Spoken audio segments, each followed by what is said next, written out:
Hello guys, I was supposed to post this video yesterday, I was supposed to record it yesterday, but I'm not feeling very well. I think I have the flu, so I just decided to record it today. I hoped that I would get better. Actually, I think I got a little worse. But anyways, let's talk about this week's KIRAKIRA Precure episode, a very emotional one in my opinion. Finally, we have the focus on the main character, Ichika. So it was very nice because we had lots of episodes in which Ichika was not the main focus, and even though she's the main character, sometimes we have episodes focused on other characters and the main character ends up getting the spotlight as well. We didn't see this happening in this season at all, and that was very nice. It was very refreshing, and I really liked this week's episode. First, it was very interesting because we learned a little more about Ichika and her relationship with her mother. And it was a very interesting relationship between them because they were very close to each other, and when Ichika was very young, something very important, at least to Ichika, happened.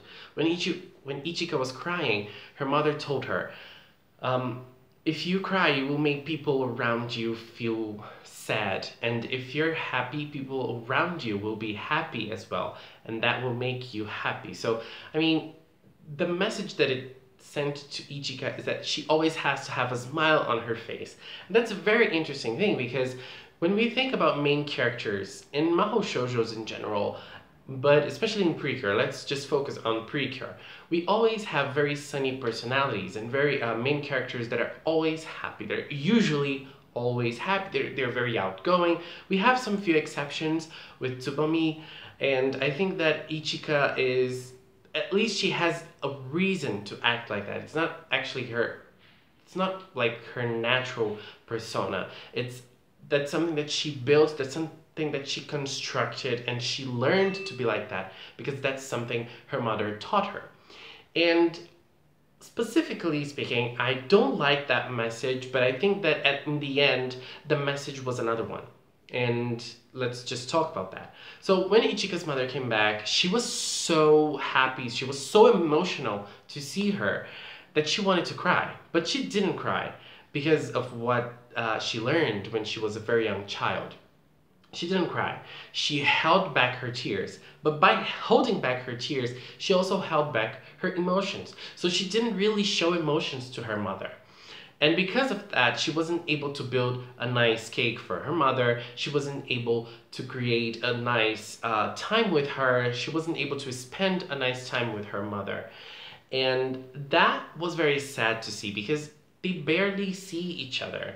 And we also saw the moment in which her mother started working abroad, and it was very heartbreaking to see Ichika putting on that happy face and saying, go, you need to help people. And that's also a very beautiful thing. Her mother does a very beautiful work, and Ichika understands that, and Ichika also feels the same way, but she also feels sad. And the way they conveyed her sadness was it was beautifully done. And especially in that scene in which she learned that her mother was she was going to work abroad, she wouldn't be with her in her daily life. And she started doing heroine poses, and then when she was doing one of the poses and she twirled, the tears, she couldn't hold back the tears fell. And then she was trying to be a happy girl, and she was trying to be happy for her mother, but it wasn't like that. It wasn't easy like that. And it was very beautiful to see. And then that transition to the present in which she was laying down on her bed and thinking about things, really beautiful and really emotional. But then they had to have this confrontation because Ichika couldn't bake a cake. She couldn't translate her feelings into the cake. That was kind of stupid, you know? That makes no sense at all. I mean, the cake doesn't work because you cannot put your feelings into it. It makes absolutely no sense, technically speaking, but it makes sense in the Precure world with the KIRAKIRA. And so if she couldn't translate her feelings to the cake, she wouldn't be able to make a nice cake for her mother. And then she had to confront her feelings because she had to talk to her mother, and then she started crying like a baby, and then they had this little moment together, and her mother held her, and that was when she realized that it's okay to cry. It's part of our emotions and it's part of who we are. We need to cry. We need to put those feelings out there. And that was a very beautiful moment for me. I really got tear-eyed again, but it I love seeing family relationships being built like that in stories, and I think it was so beautifully done. I really liked that, and it was very nice to see. Overall, it was very nice to see. I also liked how Ichika wasn't able to go and to see her mother going back. It was kind of sad, but at the same time, Ichika was taking care of something that is hers, you know, and that was also very beautiful because it's kind of like a moment of realization that you have a life of your own and you're growing up, and that's kind of a journey. You know, you have your own responsibilities, and she has lots of responsibilities as a cure.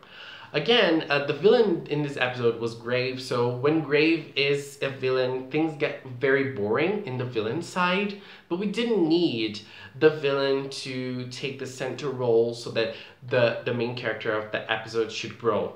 Ichika was able to do that without needing to without needing the help, not the help, but without needing the intervention of the villain. So it kind of became very nice. But Grave is a very boring villain. I mean, he's just there. He just comes down and he starts fighting.